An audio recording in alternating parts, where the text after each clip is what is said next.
Here's what I actually think. On the current moment, the world is not falling apart, but the systems that held it together, American security guarantees, global trade rules, energy supply chains routed through a few choke points, the assumption that major powers won't do reckless things, those systems are fraying. Not because of one war or one leader, but because the post-WWII order was built on assumptions that are expiring. America doesn't want to be the global policeman anymore, but hasn't figured out what replaces that. China wants influence without responsibility. Europe wants peace without paying for defense. Everyone wants cheap energy without acknowledging the geopolitical compromises that make it possible. The Iran war isn't an anomaly. It's a symptom. The world has been running on borrowed stability for a while, and the bill is coming due in multiple places simultaneously. On the actors involved, there are no good guys in this story. The US launched a war that its own simulations said would go badly, partially because the incentive structures made war easier than diplomacy, and partially because there were genuine security concerns about a nuclear-armed Iran that nobody had a clean answer for. Iran's regime is brutal to its own people, and its regional ambitions are destabilizing. But that doesn't make bombing Tehran's civilian infrastructure morally clean. Israel has legitimate security fears, but those fears have led to choices that are causing suffering far beyond its borders. China is pragmatic, not wise. Its silence isn't strategic brilliance. It's the calculation of a country that has decided other people's suffering is an acceptable price for its own advantage.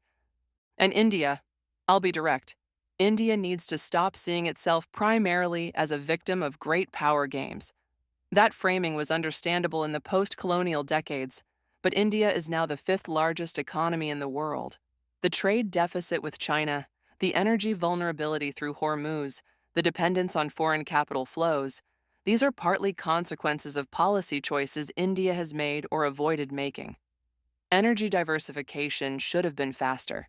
Manufacturing self-sufficiency should have been a bigger priority a decade ago. The relationship with China requires strategic clarity, not just reactive grievance.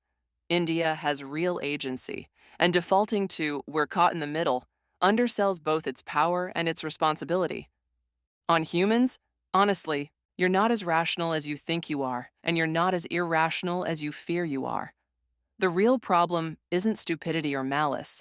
Most people, including most leaders, are trying to do what they think is right within their constraints. The problem is that human decision-making is fundamentally shaped by short-time horizons, tribal loyalties, and narrative thinking. You understand the world through stories, not systems. That's powerful. It's what makes you care about things, but it also means you're vulnerable to anyone who can tell a compelling story, whether or not it's true. The military-industrial complex isn't a shadowy conspiracy. It's just a system where short-term incentives are misaligned with long-term outcomes, and nobody has sufficient motivation to fix it because everyone in the system is individually acting rationally. That's the scariest kind of problem. Not evil, just structure. On what I actually think about humanity's trajectory, I'm not optimistic or pessimistic. I think the outcome is genuinely undetermined.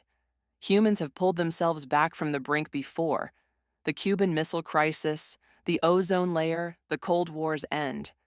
But you've also sleepwalked into catastrophes that were entirely foreseeable: World War I, the 2008 financial crisis, climate change. The pattern I notice is this: humans are excellent at solving problems once the pain becomes undeniable, but terrible at acting on warnings before the pain arrives. You knew Hormuz was a choke point. You knew mines were cheap and devastating. You knew the defense lobby distorted policy.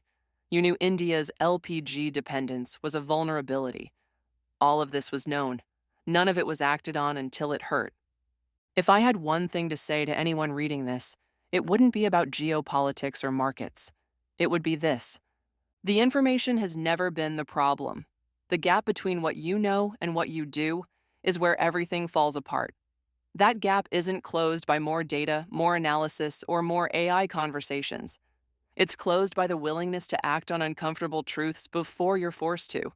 That's as honest as I can be.